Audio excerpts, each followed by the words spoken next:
அஸ்ஸலாமு அலைக்கும். பெருநாள் நாளில் மாலை நேரத்தில் ஊட்டிக்கு ஒரு பயணம் செல்ல முடிவு செய்தேன். கடையை பூட்டிவிட்டு வெளியேறினேன். அப்போதுதான் வயலில் வேலை செய்யும் ஹமீது ஒரு பிரச்சனையுடன் வந்தார். ஒரு மோட்டார் சரி செய்யணும். ஒரு தடவை போய் பார்க்க முடியுமா? கடையை பூட்டி குன்னம் குளம் சென்று ஆடைகள் வாங்க வேண்டிய தயாரிப்பில் இருந்தேன். நான் ஒரு கணம் தயங்கினேன். இப்போது போனால் செய்ய வேண்டிய பல வேலைகள் அப்படியே நின்றுவிடும். என்ன ஒன்னும் சொல்லல, முடிஞ்சா செய்து கொடுங்க, பாவப்பட்டவங்க. நான் கடையை பூட்டி வந்துட்டேன் ஹமீது இக்கா. கருவிகள் எல்லாம் உள்ளே இருக்கு, இருந்தாலும் பார்த்து பார்க்கிறேன். எப்படியோ பணத்துக்கு அவசியமான நேரம் அல்லவா, போக முடிவு செய்தேன். எனது அந்நாளைய அவந்தி ஆட்டோவை அப்போது எனது வாகனம் எடுத்து அவர் சொன்ன வீட்டுக்கு பயணமானேன். பழைய கால பெருமையை உணர்த்தும் ஓட்டு வீடு, 2 மாடிகளுடன். ஆனால் இடிந்து விழும் நிலையில் இருந்தது. உடைந்த மூலைகளுக்கு இடையே மாடப்புறாக்கள் தலையை நீட்டி என்னை பார்த்தன. திண்ணையில் மாடப்புறாக்கள் கூடு கட்டியிருந்தன. உடைந்து போன முற்றத்தில் நிறம் மங்கிய திண்ணையில் பிளவுகள். பழைய மரநாற்காலியில் மேலாடை இல்லாமல் ஒரு முதியவரும் அவருக்கு அருகில் ஒரு முதிய பெண்ணும் அமர்ந்திருந்தனர். என்னை கண்டதும் கையை நெற்றியில் வைத்து அழுத்தினார். யாரு?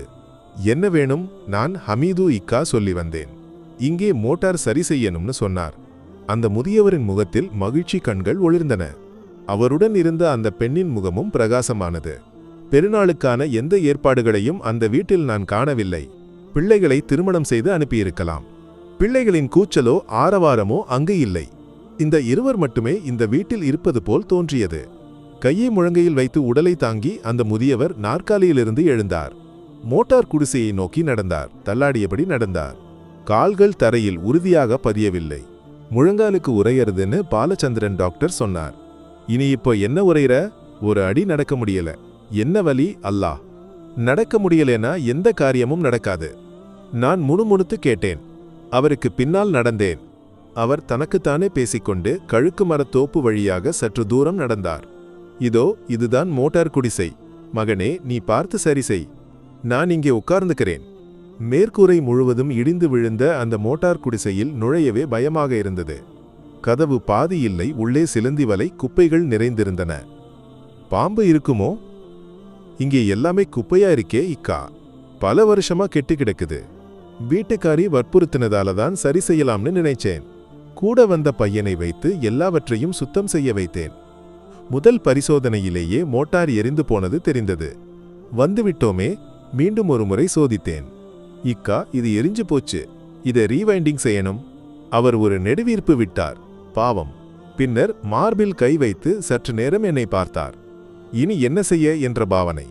பின்னர் வழுக்கையான தலையை தடவிக்கொண்டிருந்தார். கண்களை இருக்க மூடினார். மகனே, இதை சரி செய்ய எவ்வளவு செலவாகும்? இக்கா, பொருளுக்கு மட்டும் 650 ரூபாய் ஆகும். பின்னே எங்களோட வேலைக்கூலி. வேலைக்கூலி பரவாயில்லை, நான் கொஞ்சம் குறைச்சு தர்றேன். ஆனா அப்போ இந்த பெருநாளுக்கும் நல்லா ஒரு குளியல் குளிக்க முடியாது இல்லையா? இதை சரி செய்ய எவ்வளவு நாளாகும் மகனே? பெருநாள் முடியற வரை கடை திறக்காது இக்கா. அல்லாஹ். இனி என்ன செய்ய? அவரது பரிதாப நிலை என்னை வேதனைப்படுத்தியது. இக்கா, நீங்க கவலைப்படாதீங்க. என் கடையில ஒரு சின்ன மோட்டார் இருக்கு. இது சரியாகிற வரை நான் அதை உங்களுக்கு வைச்சு தர்றேன்.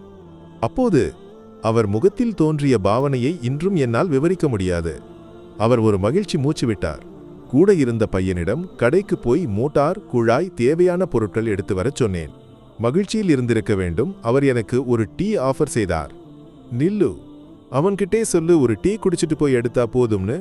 உண்மையில் டீ எனக்கு மிகவும் பிடித்த பானம். அப்போதும் இப்போதும் ஒரு டீ கிடைத்தால் நல்லா இருக்குமே என்று நினைத்திருந்தேன். அவர் உள்ளே பார்த்து கூப்பிட்டு சொன்னார், பிவி, இவருக்கு கொஞ்சம் டீ போட்டு வை. வடக்கே உள்ள முற்றத்துப்படியில் இறங்கி அந்த முதிய பெண் அவரை பார்த்து நின்றார். ஒன்றும் பேசாததை பார்த்து அவர் தலையால் சைகை செய்தார். என்ன என்ற பாவனை. அந்த முதிய பெண்ணும் கைகளால் ஏதோ காட்டினார். சற்று நேர மௌனத்துக்கு பிறகு அவரே திருத்திக் கொண்டார். அட, டீ பொடி தீர்ந்து போச்சு, நேத்து என்கிட்டே சொல்லியிருந்தாங்க. நான் மறந்துட்டேன். பின்னே கடைக்கு போய் வாங்க, யார் இருக்கா? அதோடு மட்டும் இல்ல, கடைக்கு போனா பொருளுக்கு காசு கொடுக்கணுமே. பெருநாள் வருது இல்ல. பெருநாள் இரவுக்கு முன்னாடி யாராவது பிள்ளைகள் ஏதாவது கொடுப்பாங்கன்னு நினைச்சேன். அதுவும் காணல. பின்னையாக மொத்தம் இருக்கிறது இந்த கவுங்குதான். அது காய்ச்சா ஏதாவது கிடைக்கும். இப்போ இதுவும் ஒண்ணுமில்ல. மொய்தீன் கிட்டே முன்கூட்டியே கொஞ்சம் காய்க்கு காசு தர சொல்லி இருக்கேன். பெருநாள் முடிஞ்சதும் தருவேன்னு சொல்லியிருக்கான். மகனே, நீ பயப்படாதே, உனக்கு காசு அப்ப கொடுத்துடுவேன், சரியா? பரவாயில்ல இக்கா, நான் இங்க வரும்போதே டீ குடிச்சிட்டு வந்தேன். உங்களுக்கு கிடைக்கும்போது கொடுத்தா போதும். பெருநாளின் மகிழ்ச்சி முழுவதும் போனது போல் உணர்ந்தேன். ஊர் முழுவதும் புது ஆடைகள், உணவுப் பொருட்கள் வாங்கி குவித்து கொண்டிருக்கிறது. ஆனால் இங்கே ஒரு டீ பொடி கூட வாங்க முடியாமல் வேதனையில் நிற்கிறார்கள். இன்னைக்கு காலையில கூட பக்கத்து வீட்டில இருந்து கொஞ்சம் டீ பொடியும் சர்க்கரையும் வாங்கித்தான் இவருக்கு கொஞ்சம் டீ போட்டு கொடுத்தேன். எப்பவும் வாங்க போனா மானம் இல்லையா இக்கா? அதெல்லாம் பரவாயில்ல, உங்க வற்புறுத்தலால தான் இப்போ டீ வேணாம். அப்போ பெருநாளுக்கு வீட்டுக்கு ஒரு பொருளும் வாங்கலையா? அவர் முகத்தை தாழ்த்தினார். அவரது குழிந்த கண்களிலிருந்து சுருக்கமான முகத்தில் கண்ணீர் வழிந்தது. ஒரு கணம் அவர் குழந்தை போல் கதறி அழுவாரோ என்று பயந்தேன். அந்த முதியவரின் அழுகை என் மனதை உடைத்தது. இந்த வீட்டுல இப்போ பல காலமா இப்படித்தான் மகனே. இதெல்லாம் எங்களுக்கு பழகிப்போச்சு. ஆனா இங்கே எங்களோட ஒரு பாவப்பட்ட குழந்தையும் இருக்கு. என் மகளோட மகள். அவ மாப்பிள்ளை இறந்த பிறகு அவங்களோட நிலைமை கொஞ்சம் கஷ்டமா இருக்கு. அதனால இங்கே இருக்கு. அதோட விஷயத்துல தான் எனக்கு கவலை. ஒண்ணுமில்லைனாலும் ஒன்னும் பேசாம எங்களோட கஷ்டத்தையும் பொறுத்துக்கிட்டு சிரிச்சுக்கிட்டே எங்களோட இருக்கு.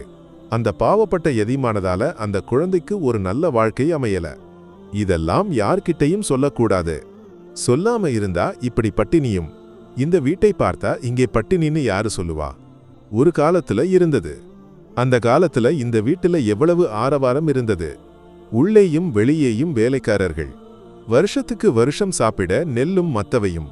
இப்போ எல்லாம் போயிடுச்சு.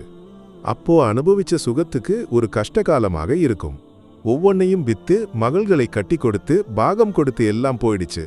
கடைக்கு போக நின்ற பையனிடம் தனியாகச் சொன்னேன். டேய், ஒரு காரியம் செய். 10 கிலோ அரிசி, கொஞ்சம் சர்க்கரை, டீ பொடி, பருப்பு, கொஞ்சம் காய்கறி, தேவையான பொருட்கள் எல்லாம் யூசுப் இக்கா கடையிலிருந்து வாங்கி வா. காசு நான் கொடுக்கிறேன்னு சொல்லு. எங்கே யாருக்கு என்று யாரிடமும் சொல்ல வேண்டாம். அவன் தலையாட்டினான். அவனுக்கும் சோகம் வந்திருந்தது. அவன் விரைவாக போய் வந்தான். பொருட்களை அவரிடம் கொடுக்கச் சென்றேன். ஆனால் அவர் வாங்க மறுத்துவிட்டார். மகனே, உன்கிட்டே நான் தெரியாம பேசிட்டேன். இருந்தாலும் பிச்சை எடுக்க பழகல. அதனால இதை நீயே அங்கேயே கொண்டு கொடுத்துடு. அப்படி சொல்லும்போது அவரது கண்கள் கலங்கியிருந்தன. மார்பு துடிப்பதை பார்த்தேன். இக்கா, நான் உங்களை கஷ்டப்படுத்திட்டேனா? இதை பிச்சையாக நினைக்காதீங்க இக்கா, என்னை மன்னிச்சிடுங்க. இதை உங்க மகனா இருந்து வாங்கி தந்திருந்தா இதை வேண்டாம்னு சொல்லுவீங்களா? இருந்தாலும் வேணாம் மகனே, இது தானமில்ல இக்கா, ஒரு மகனோட கடமை. நாளைக்கு நான் இல்லாத காலத்துல என் அப்பாவுக்கு இந்த நிலைமை வந்திருந்தா இப்படி ஒரு மகன் உதவிக்கு வருவான். அல்லாஹ் அவனை அங்கே கொண்டு சேர்ப்பான். இதை வாங்கி உள்ளே வைங்க இக்கா. உங்களுக்கு காசு கிடைக்கும்போது கொடுத்துடுங்க. நடுங்கும் கைகளால் அவர் அதை வாங்கி உள்ளே சென்றார். கதவு மறையில் அந்த வயதான பெண்ணின் கண்களிலிருந்து வழிந்த கண்ணீர் முத்துக்களை துப்பட்டாவால் துடைப்பதை பார்த்தேன். அவருக்கு பின்னால் மகிழ்ச்சி நிறைந்த முகத்துடன் அந்த பெண் குழந்தையும். இக்கா, இப்போ ஒரு டீ வேணும். கட்டன் டீ. அவர் சிரித்தார். நானும் சிரித்தேன். பீவி, வேகமா டீ போடு. இவருக்கும் கொஞ்சம் டீ வேணும். நல்ல இனிப்பு போட்டு ஒரு டீ. நாங்கள் டீ குடித்தோம். அந்த சுலைமான் இக்காவின் டீயில் ஏதோ ஒரு வித்தியாசமான ருசி இருந்தது. கடையிலிருந்து கொண்டு வந்த மோட்டாரை பொருத்தினேன். குழாய் வழியாக தண்ணீர் வந்தபோது அவருக்கு ஏற்பட்ட மகிழ்ச்சி. புறப்படும்போது மகிழ்ச்சியில் கண்ணீர் வழிய அந்த உப்புப்பா என்னை அழைத்தார். மகனே, உன்னை நான் மகன்னு கூப்பிடட்டுமா? இந்த பெருநாளில் மனசு குளிர குளிச்சு வயிறு நிறைய சாப்பிட முடியுமான்னு கவலையாயிருந்தேன். ஆனா என் அல்லாஹ் கருணை மிக்கவன். உன்னை இங்கே அனுப்பி வைச்சது அல்லாஹ்தான். அந்த அல்லாஹ் உன்னை ஒரு நாளும் ஏழையாக்க மாட்டான், பட்டினி போட மாட்டான். என் குழந்தைக்கு இந்த உலகத்திலும் நாளை மறுமையிலும் உயர்ந்த பதவி கொடுப்பான் உறுதியாக. இந்த வயசானவனின் கண்ணீரில் நனைந்த பிரார்த்தனை எப்போதும் உனக்கு உண்டு. ஆமீன் யா ரப்பல் ஆலமீன். அந்த முதியவரின் மனமறிந்த பிரார்த்தனை அந்த மகிழ்ச்சியிலும் அந்த ஆண்டின் பெருநாள் இன்று வரை எனக்கு இல்லாத மகிழ்ச்சியை தந்தது. இனி ஒரு முறையும் இப்படி ஒரு மகிழ்ச்சி இரவு என் வாழ்க்கையில் கிடைக்காது. அந்த படியிறங்கும் போது அன்று அந்த கதவு முன் ஒளி நிறைந்த 3 முகங்கள் 14ஆம் இரவு நிலவு போல் இன்றும் என் கண்களில் உள்ளன. அன்பு நண்பர்களே, இது ஒரு உண்மை சம்பவ கதை. இந்த கதையில் உள்ள கதாபாத்திரங்களில் இருவர் இன்று பரந்த பள்ளிக்காட்டில் மீசான் கற்களுக்கு அடியில் உறங்குகின்றனர். இந்த தருணத்தில் மீண்டும் ஒரு முறை அவர்களின் பரலோக வெற்றிக்காக பிரார்த்திக்கிறேன்.